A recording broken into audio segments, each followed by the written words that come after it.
Domestic violence is not just a significant problem in our community, it has become a national emergency.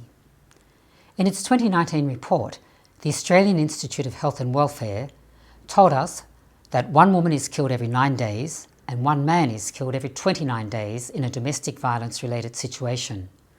1 in 6 women and 1 in 16 men in Australia have experienced physical or sexual violence from a current or previous cohabiting partner.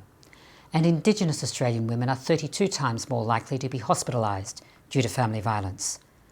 Statistics also show that women in regional, rural and remote areas are more likely than women in urban areas to experience domestic and family violence. 23% of women living outside major cities experience violence from a partner, compared to 15% of women in major cities.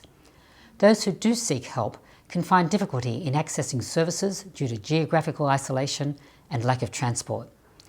These are disturbing figures, but behind these statistics are women, men, and all too often children whose lives have been destroyed, often irrecoverably due to domestic violence. As patron, I congratulate Country Women's Association of New South Wales on dedicating Awareness Week 2020 to this whole-of-community issue that is close to the hearts of its members.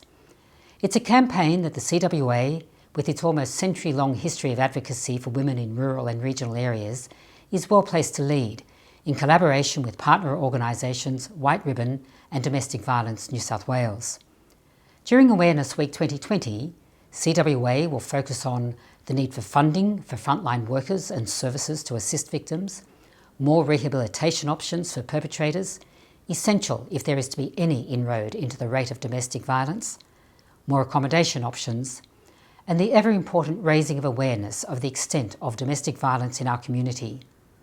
Ending domestic violence is the responsibility of each of us. As I launch this year's Country Women Associations of New South Wales Awareness Week, please join me in raising awareness of the impact of domestic violence on individuals, on families, and in our communities. Find out how we can each support domestic violence prevention and programs, particularly outside metropolitan areas. Go to the Country Women's Association of New South Wales website.